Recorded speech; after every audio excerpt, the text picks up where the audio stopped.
right, so we had a question real quick as we continue with Kurt. Taryn Noriega had a question about what's the difference between toss, shorts, and post. It's a really good question. I'm really happy that was asked. There's not a lot of difference in terms of toss location in front of us. Two things that we're going to do. We're going to slightly elevate the toss a little bit, not because we need more time, but because we actually want to contact the ball in a different place. When we're doing this exercise, we were contacting on the back of the ball. It's going to be really hard to serve a ball short by hitting the back of the ball because there's no way that it's going to turn a right angle. So again, shape is going to be really important. So Sam's going to elevate the toss slightly so that her hand can hit the bottom of the ball. Not completely on the bottom, but more on the under half of the ball. It's still disguising the serve if we toss out in front, but we're striking the ball in a different location. Passers are not watching your hand position.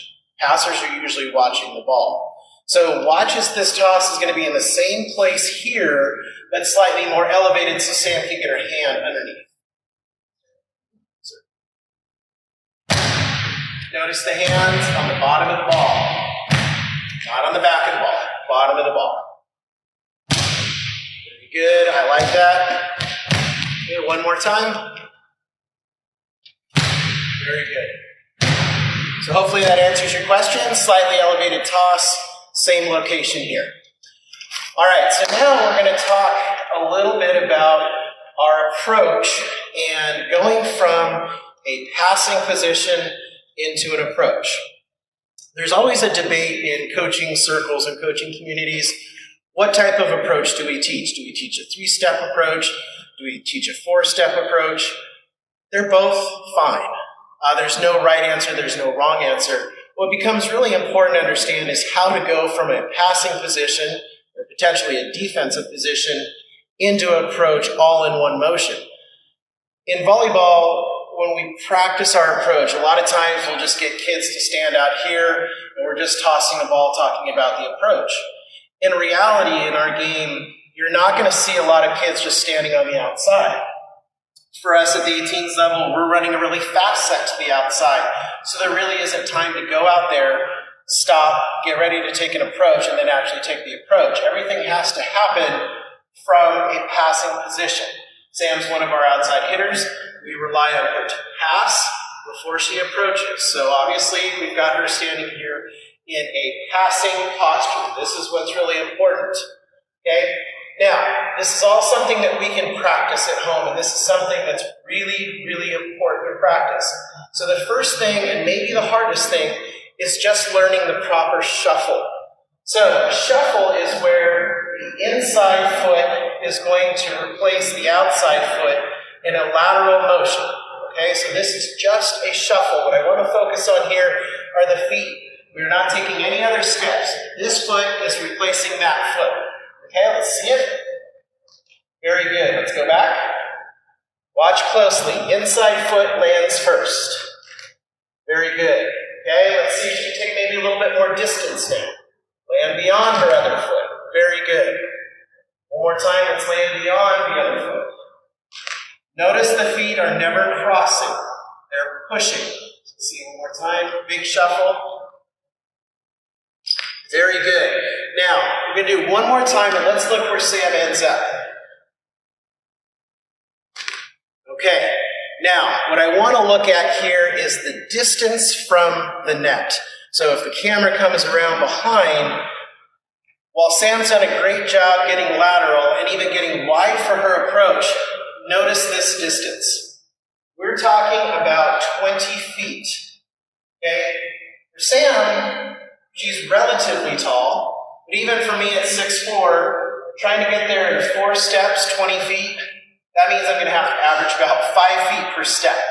Not going to happen. So while the shuffle looked really good, and as we practice it, I want to practice lateral.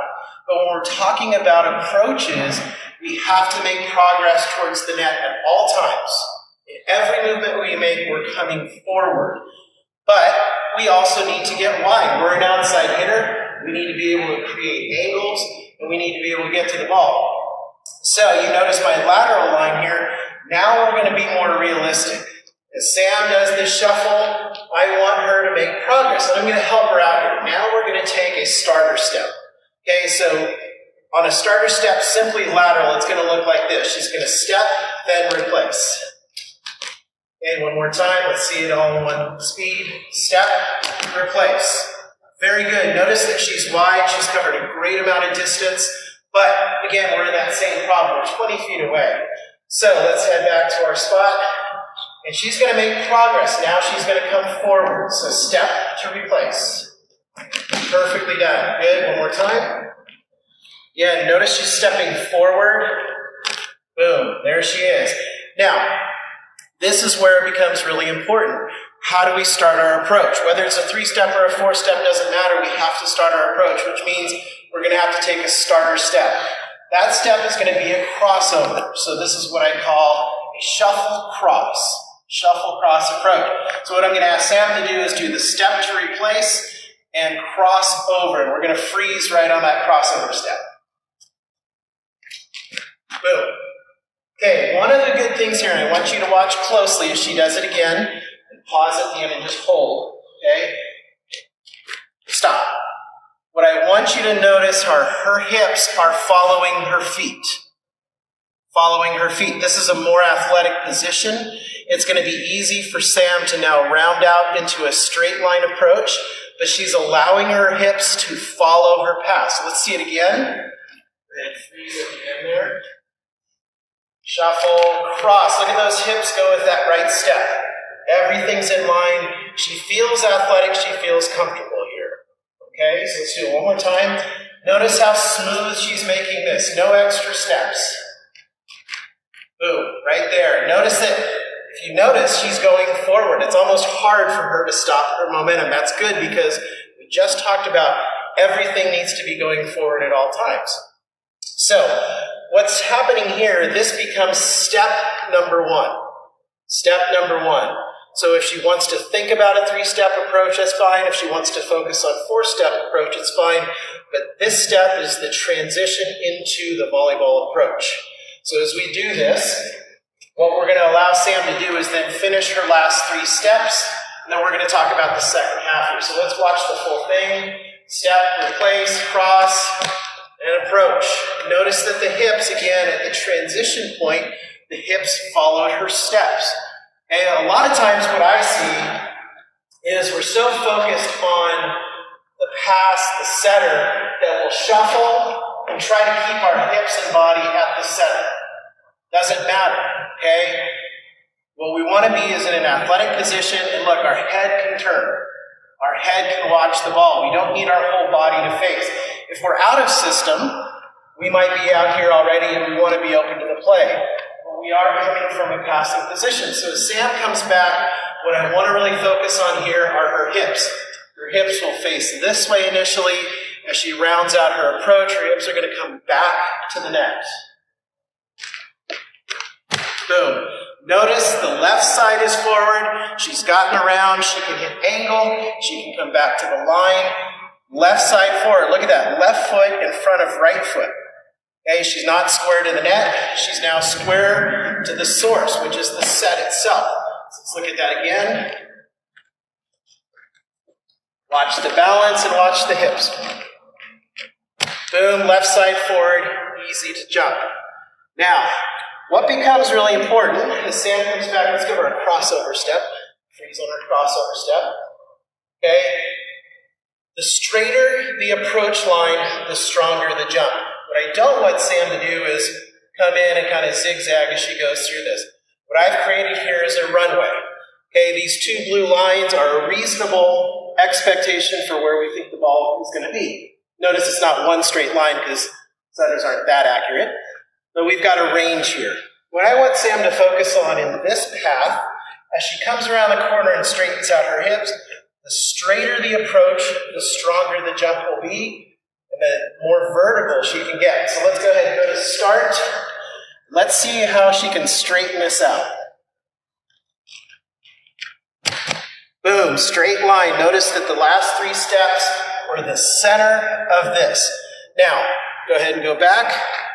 Let's say the set is inside on this marker.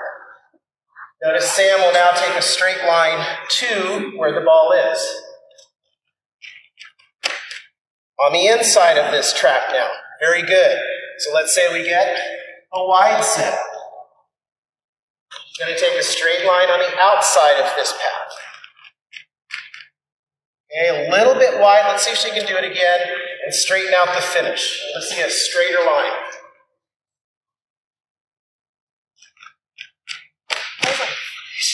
Yep, better.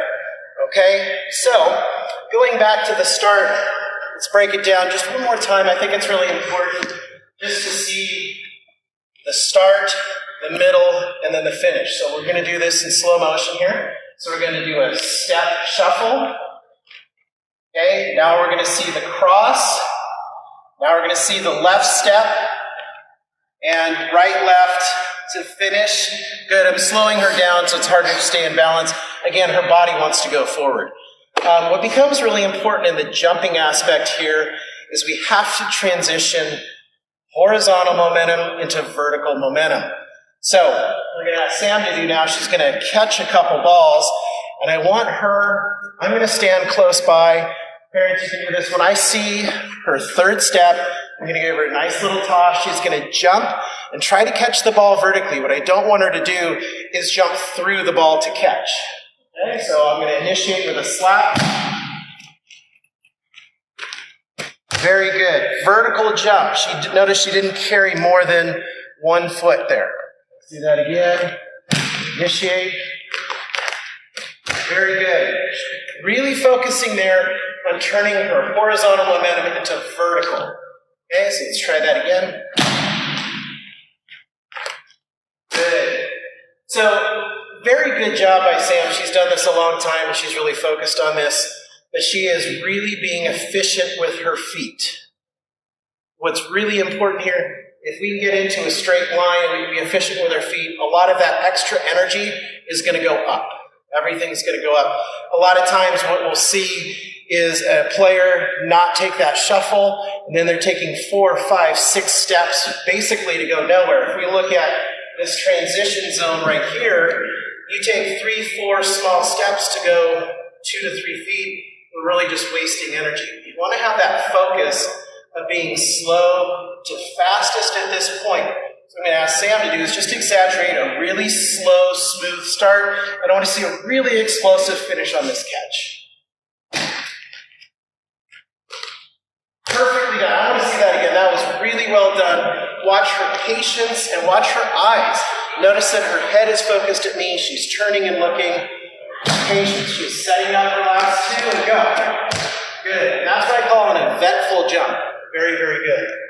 So now what I want to do is actually transition to the other side of the net and talk briefly about our approach on the right side of the net, especially for right-handers.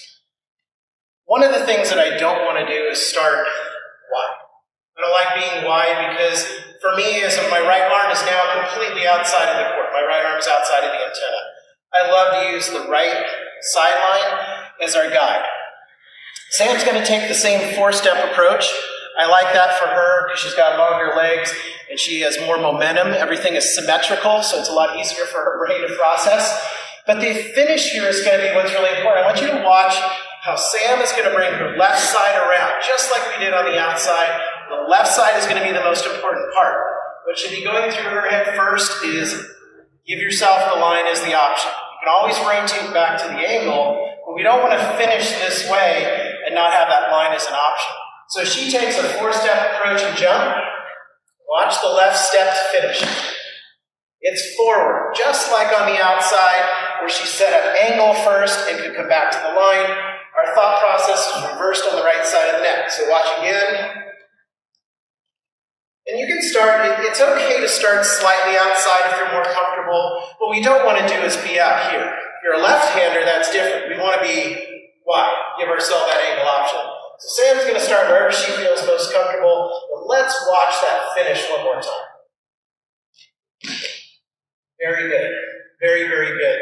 To exaggerate this, if I'm at home and want to practice that finish, because for some it's really hard, I'm going to toss not from inside of the court, where I normally would, what I want to do is start here. I'm going to make Sam face me to catch this ball.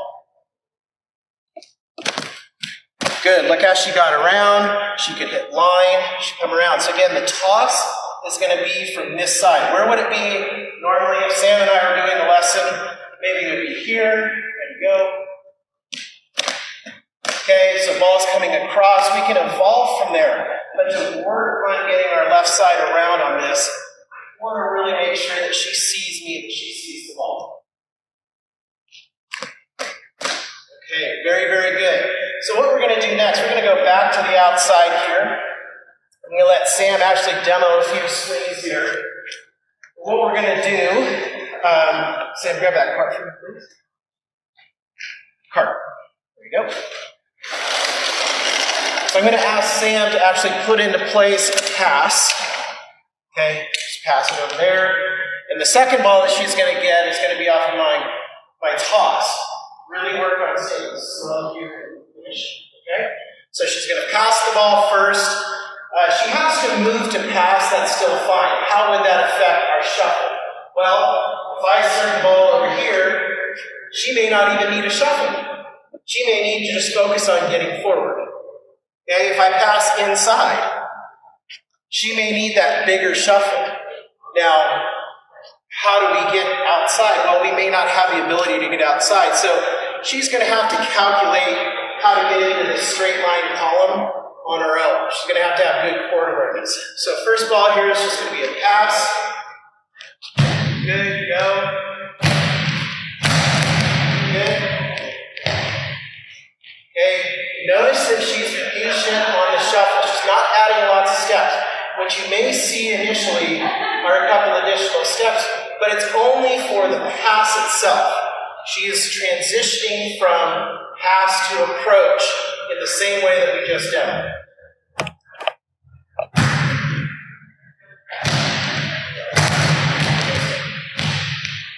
Very good. If I move her a little wide with the pass, good. Notice that she eliminated the shuffle. Why did you eliminate the shuffle? She needed less distance. So it's always okay to eliminate steps, but we don't want to add steps. We don't want to make things complicated. So let's watch a couple more times here.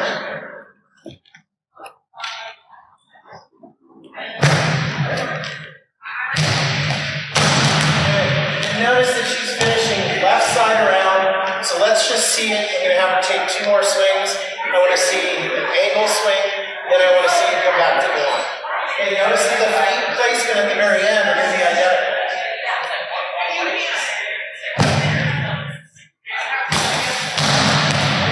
Angle, left side is around. Okay, here we go. Pass first. Good, here we go. Very good. Notice that her finishing position was great. She was vertical. The most important part about both of these approaches, over there on the right side, generally we're not coming from a passing position. Here we are. So having efficiency in your footwork, being balanced, being comfortable, and I'd say most importantly is feeling athletic through that whole play. So we're going to do one last approach without a ball here. Again, watch hips, watch athleticism. You'll see how comfortable Sam is in her movement. Okay, one more time. Very good. Notice the hips flow freely. Her head's focused on me. She can evaluate in that process. But that is how we get from a passing position into an approach position. Obviously thinking about our straight line on our approach. The straighter the line, the greater the integrity of the approach, the more explosive we can be, the more accurate you can be with our feet in terms of placement relative to the ball.